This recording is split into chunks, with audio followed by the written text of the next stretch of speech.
అలాగే నాకు ఎప్పుడు ఏ హీరో విజయం మీద నాకు ఎప్పుడు ఇన్సెక్యూరిటీ ఉండదు. అందరూ బాగుండాలని కోరుకుంటాను. సర్వే జనం సుఖినో బాగుందంటే నేను ఒక్కనే బాగుండాలి, మిగతా వాళ్ళు పోవాలి మనం కాదు, అందరూ బాగుండాలని కోరుకుంటాను. అలాగే నేను చాలా పర్యాలు చెప్తూ ఉంటాను.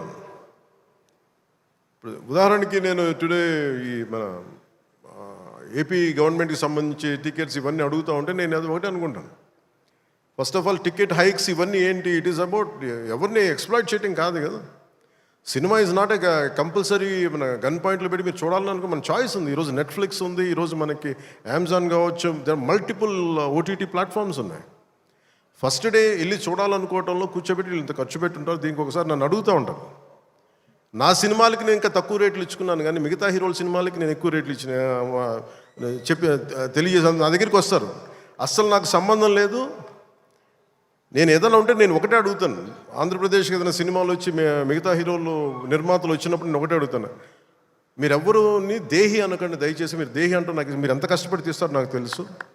పైగా మీరు పెంచిన ప్రతి రూపాయిలో యు పే 18% జిఎస్టీకి వెళ్తుంది.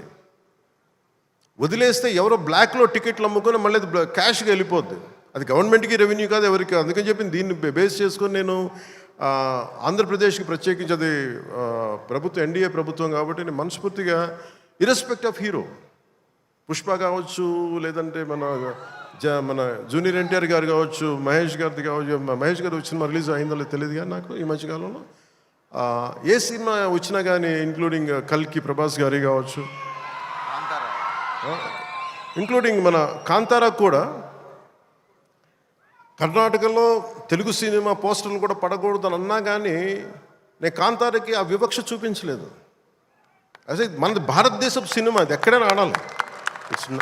ఇది ఇది ఇది మన ఒక్కరిది కాదు, ఇది మన అందరం బాగుండాలని కోరుకుంటాం. సో అలాంటిది ఈ సినిమా, ఈ కలెక్షన్స్ ఇవన్నీ ఏంటంటే నాకు ఆ పిచ్చి లేదు. నాకు నా సినిమా పిచ్చి కలెక్షన్ ఏముంటుందని అన్నిటిని దాటి అలా ఏముండదు. ఏంటంటే సినిమా బాగుంటే ప్రేక్షకులే 10 సార్లు చూస్తారు, 100 సార్లు చూస్తారు. మన చేతిలో ఉన్నది పని చేయడం. సో తెలుగు సినిమా అనేది ఇర్రెస్పెక్టివ్ మనం ఈ ఫ్యాన్ వార్డ్స్ ఇవన్నీ చూస్తూ ఉంటాను. నాకు చాలా మీరందరూ ఏకాభిప్రాయం అంటే మీకు ఒక డెఫినెట్గా మన ఇంకొక హీరో మనకి ఇష్టం అది చూడాలి, కానీ అబ్యూజివ్గా ఉండిపోవటం, ఆన్లైన్ వార్డ్స్ అబ్యూజివ్గా అయిపోవటం, ఇది ఒక రైట్ వాతావరణం అనిపించదు నాకు. నేను పర్సనల్గా చెప్తాను కదా, మీ బీయింగ్ ఏ హీరో నేను చెప్తాను కదా, అందరి హీరోల అభిమానులు నేను చాలా గౌరవిస్తాను. ఎందుకంటే నాకు ఏ హీరోతో నాకు విభేదాలు లేవు. నాకు ఏ హీరో సాధించిన విజయం మీద నాకు చిన్నపట్ల ఇది కూడా ఉండదు. నాకు అందరూ బాగుండాలి, మనస్ఫూర్తిగా మీరు విజయం సాధించాలి. ఎందుకంటే నేను ఒక్కడిని అన్ని సినిమాలు చాలా ఈరోజు కాదు అనేక సందర్భాల్లో చెప్పాను. నేను చేస్తే మహా చేసే సంవత్సరానికి ఒక సినిమాను 2 సినిమాలు చేస్తాను, నిజంగా హీరోగా ఫుల్ ఫ్లెడ్జ్డ్ ఉన్నా కానీ. ఇప్పుడు ఆ పరిస్థితి కూడా లేదు. అలాంటిది ఇన్ని థియేటర్లు ఇంత ఇన్వెస్ట్మెంట్ రావాలి అంటే 100 సినిమాలు వస్తే తప్ప నిజంగా అక్కడ థియేటర్లను పోషింపలేదు. దాని తద్వారా ఉపాధి ఉంటుంది అందరికీ. అందుకని సినిమాలు బాగుండాలి, అందరూ చూడాలని కోరుకుంటాను తప్ప దాంట్లో మన సినిమా కూడా ఆడాలని నేను కోరుకుంటాను. ఒక హీరోగా నా ఒక ధర్మం, నా ప్రొడ్యూసర్స్ బాగుండాలని కోరుకుంటాను. నా సినిమాకి నేను చాలా లో టైంలో ఉన్నప్పుడు భీమ్లా నాయక్ అనే సినిమాకి మీరు నిలబడిన విధానం నేను మర్చిపోలేను నా అభిమానులకి. ఒకసారి అనుకుంటా, నేను మీరు కనుక లేకపోతే పవన్ కళ్యాణ్ అనేవాడు లేడు. ఒకసారి నాకు సభకు వచ్చే వరకు నేను ఏం మాట్లాడాలో నాకే పెద్ద అవగాహన ఏమి ఉండదు. కానీ మిమ్మల్ని చూసాక ఒకటే చెప్పాలనిపిస్తుంది, మీ నుంచి నాకు 2 గుండెల దూరం అంతే. నా గుండె నుంచి మీకు ఎంత దూరం అంతే, అంతకుమించి మన అందరి మధ్య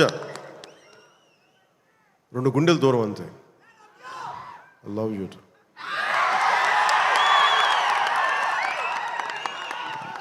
నేను సినిమా చేసినప్పుడు ఒకటే కోరుకుంటా, మీకు పవన్ కళ్యాణ్ సినిమా చూసినప్పుడు ఎలా ఉండాలి అని కోరుకుంటానంటే ఎంటర్టైన్మెంట్ ఉండాలి.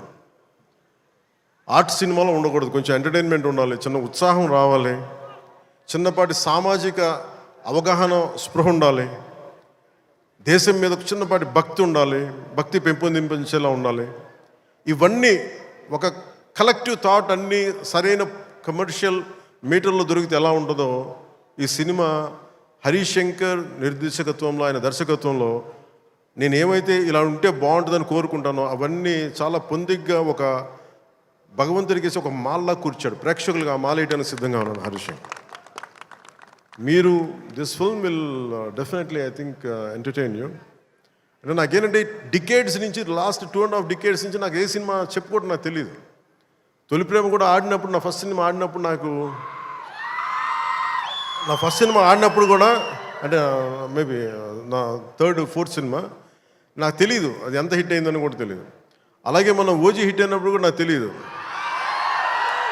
అంటే నాకేమనుకుంటానంటే మన పని అయిపోయింది కదా, మీరు చొక్కాలు చించుకుంటారా థియేటర్లో ఏం చేస్తారో నాకు తెలియదు నాకు. అలాగే ఈ సినిమా మీకు అత్యంత అద్భుతమైన వినోదం ఇవ్వాలి, మీకు జోష్ని ఇవ్వాలని మనస్ఫూర్తిగా కోరుకుంటూ మీ అందరికీ మరోమారు ఒకటి నా కుదిరినంత వరకు అంటే నేను చాలాసార్లు అనుకున్నాను ఒకసారి సినిమాలో పాలిటిక్స్లోకి వెళ్ళి సినిమాలు వదిలేస్తే బెటర్ అనిపిస్తే ఒకసారి.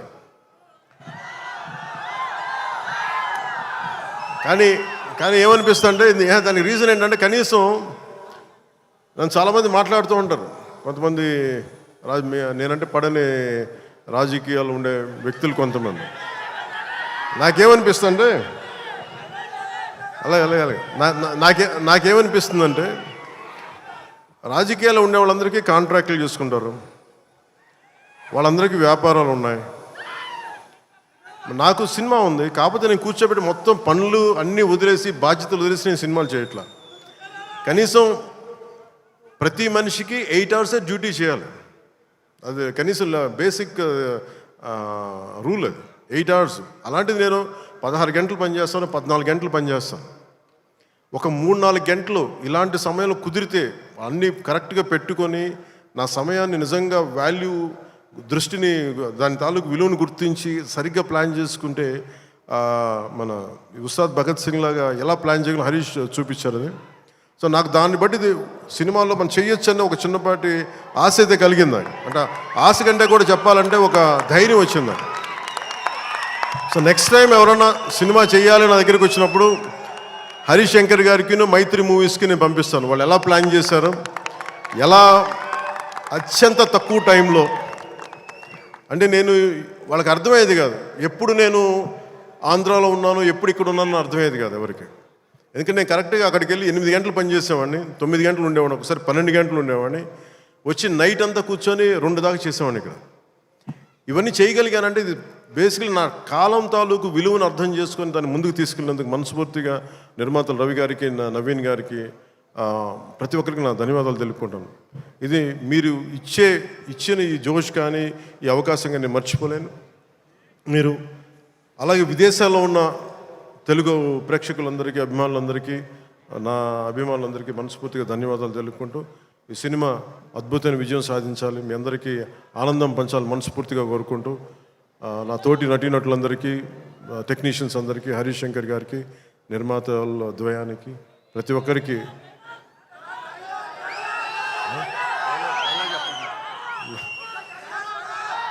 నా ధన్యవాదాలు తెలుపుకుంటున్నాను.